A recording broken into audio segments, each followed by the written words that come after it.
Olá, gente, tudo bem? Hoje eu tô aqui para falar de um assunto bem inusitado. Eu queria perguntar para você se você acha ou se você tem percebido que você tem perdido a memória. Eu vou explicar. Esse feriado eu passei na casa da minha mãe e foi muito interessante porque o assunto, dentre outros que nós conversamos, foi a pessoa, você esquecia alguma coisa, estava falando alguma coisa ou de repente não sabia onde tinha colocado algum objeto. E aí minha mãe logo falava, olha o alemão, né? Se referindo ao mal de Alzheimer. E brincadeiras à parte, né, assim, com essa questão do esquecimento, eu tenho percebido que é muito interessante, tem fases, né, mas que até ou principalmente com os ensinamentos espirituais, então livros assim que me tocam bastante, eu estou lendo um curso de amor e é um livro que tem me tocado bastante, mas até nesse sentido eu tenho a sensação de que eu acabo de ler e eu esqueço o que eu acabei de ler, ou de repente eu esqueço algumas coisas. E outra coisa é que eu tenho tido ultimamente, eu já contei aqui um pouco antes, muitos sonhos lúcidos. E na verdade são coisas que a minha mente egóica interpreta como visões do futuro, mas eu tenho entendido cada vez mais que são memórias de coisas que já aconteceram, mas que no tempo linear ainda não aconteceram. Bom, qualquer dia eu conto isso aqui com mais detalhes para vocês. Mas o que eu queria dizer é que às vezes eu me levanto ou quando eu acordo, eu fico com essa sensação de que eu precisava me lembrar daquilo que eu sonhei, ou de que eu precisava me lembrar de repente de um ensinamento que eu li no livro, ou de que de repente eu assisti uma palestra e eu assisto de novo, ouço de novo, porque parece que eu me esqueci, puxa, parece que eu perdi o pulo do gato. Mas o que eu queria dizer com isso é para nós prestarmos atenção a essa necessidade que nós temos de controle de tudo, né? Porque existe uma falsa sensação de segurança quando as coisas estão, entre aspas, sob controle.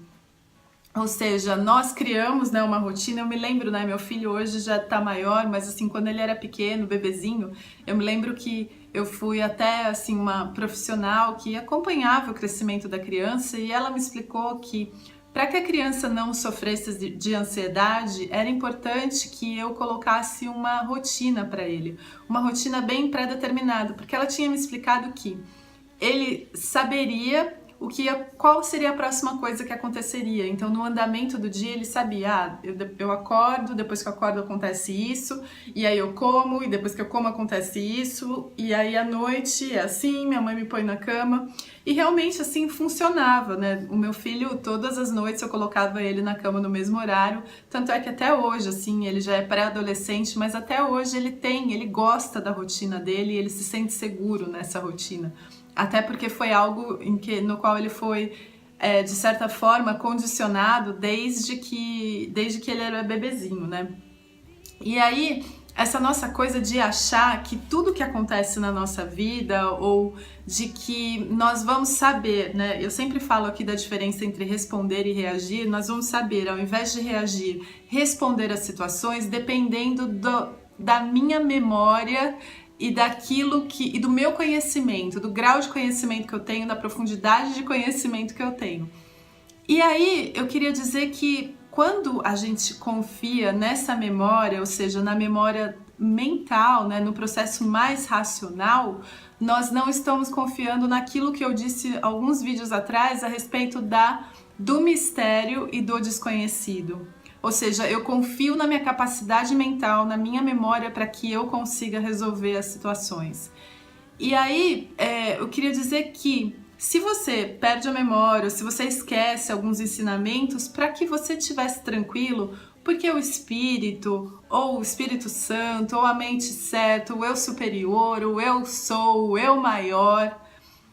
tem uma inteligência que não é essa inteligência que nós consideramos inteligência, ou seja, que é essa capacidade de memorizar as coisas, capacidade de aplicar, de repente, as coisas que a gente memorizou, né, nas situações, trazer isso de volta para a memória, mas que ela funciona de uma maneira diferente. Então, tem coisas que, de repente, quando a situação estiver lá, nós vamos ser capazes de acessar essa memória do espírito, essa memória do coração e atuar com o coração e não com o nosso velho amigo, né, entre aspas, ego. Então, assim, para que nós não nos prendamos no aspecto de decorar ou de realmente memorizar tudo aquilo, né, todos os ensinamentos que nós recebemos, que são tantas as fontes, mas que para entender que de repente sentindo esse ensinamento, de repente está em algum lugar, eu costumo dizer assim que quando às vezes alguém fala alguma coisa para mim, que no momento eu não entendo, mas eu brinco, eu falo que fica assim rodeando ali a cabeça e que chega uma hora que eu abro uma portinha e o negócio suga aquilo e que de repente faz parte do meu repertório, mas não um repertório mental, mas sim um repertório, como eu posso dizer assim, mais sentido. Então, para que, se você, né, tá enfrentando isso, de repente fala assim, puxa, né, o que foi mesmo que a Juliana falou naquele vídeo? Nossa, deixa eu assistir de novo, porque eu preciso entender, agora eu tô passando isso com a minha mãe, eu tô passando isso com o meu marido, e eu preciso aprender isso para conseguir aplicar, colocar na prática na minha vida, para que se não se prendesse nesse aspecto da memória e para que confiasse que quando se estivesse enfrentando, né, quando você estiver enfrentando uma determinada situação, estiver passando por alguma coisa, para confiar que esse seu repertório interno tá lá, é seu, ele não vai embora e é algo que como eu posso dizer, que com o tempo vai se tornar tão natural quanto essa nossa escolha aí pelo medo. Bom, gente, é isso que eu queria dizer por hoje. Super obrigada pela atenção e namastê!